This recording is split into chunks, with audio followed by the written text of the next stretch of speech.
Actually going to be doing a little bit of a Astro listen in with Team Solo Mid. Darius is fat, dude. Just call him fat guy too. Fat guy too. You're fat. You're fat. You're fat. Okay, toxicity. What do you mean when we talk about toxicity? Xbox defines the harassment as any behavior that negatively disrupts another player's experience or make a player feel less welcome. But here we are not only talking about harassment. There are more situations for toxicity like bullying, gaming rage, racism, homophobia, sexism, etc. You may recall another word, trash talk, which is considered as part of a gaming culture. Well, trash talk is defined as a joking banter that encourages conversation and friendly competition between players. So, what's the difference? Take an example. I'm playing really bad, but it's more than enough to beat him. That's trash talk. I can do Baron or some shit, dude. I want to go to the next game already. Let's just keep starting, man. This shit is so fucking pointless. What the hell? I just want to play the next one. That's toxicity. It's somehow all about the extent. We play games for fun, and it is okay to talk a little smack when the game is competitive. However, some gamers are getting carried away and cross the border into toxic. Their serious negative behavior will alienate other players, and the toxicity now is a serious issue in gaming community. But where does toxicity come from? Someone may consider it comes from the culture of fighting games or as a nature of competitive sports when it comes to esports.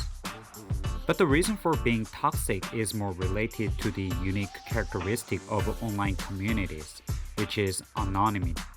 Unlike real life where fights will break out and punishments are given, being toxic is not likely to be harmed.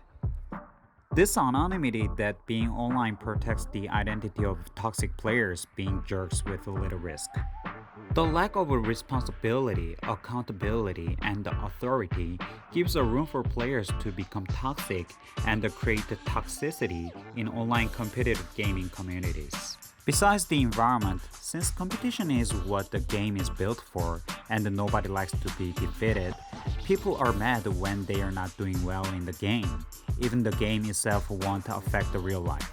In addition, bad synergy could be another reason for game rage. Shifting blame is natural, and the team games can tend to be toxic because people always blame teammates for not doing what they want. Despite the culture and the psychological reasons, gaming companies' attitudes play a big part in this situation. About 20 years ago, game advertisements with a toxic copy and the images were popular. However, one thing those companies did not expect is that the way games handle toxicity can dramatically change what their community accepts as normal and had a great impact on the gaming communities later on. Toxic players are quite common in the game, but what about professional gamers? Well, they can be toxic too, because toxic is not so much about ability, but about responsibility, personality, and manner. Some of you might be familiar with the professional gamer IW Dominate, a streamer and a member of Team Liquid. He is ineligible to play in the League of Legends Championship Series for a period of full year, and he was permanently banned along with all his Smurf accounts as a result of his persistent tendency of engaging in verbal abuse and insults, and his unacceptable treatment of less skilled players by the esports department of Riot Games. Simple, one of the most talented players of Counter-Strike Global Offensive, who was believed to have a promising future, was toxic to teammates. He was mean to his teammates and never stayed in a team for more than a year. He was a very famous example of talented players who never got a championship of major events because of his toxicity. StarCraft professional player Hydra, who is famous for his gasp of fundamentals and mechanics and trash talking. Dongrangu and MMA are very good. Choya's bad.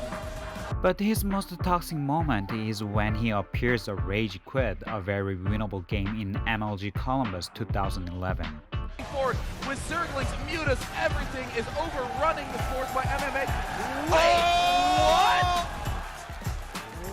what?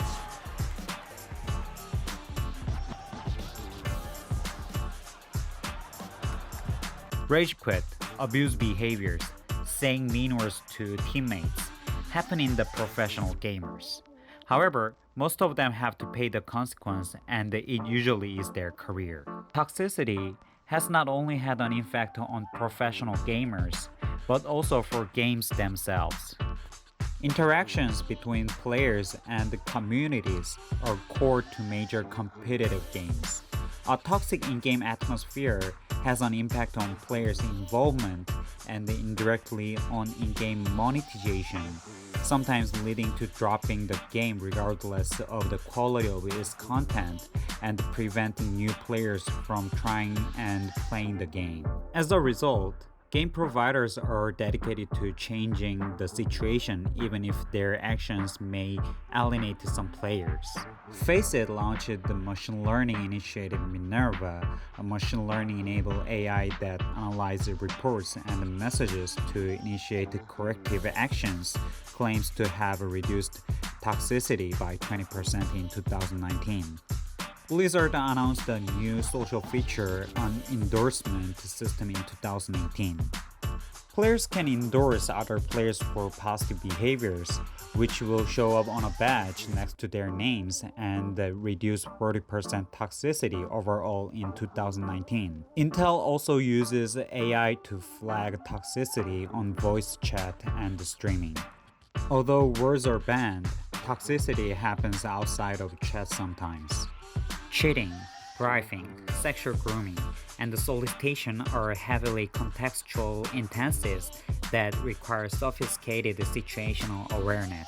A YouTube video called OMG a Girl shows a sexual abuse toward female gamers, and there is no way to fight back other than muting and this back. A good news is that low efforts like Title IX are shaping the environment for female athletes in esports programs. But techniques like Minerva haven't touched on its ability to combat some of these hyper-contextual intensities outside of verbal catalog abuse.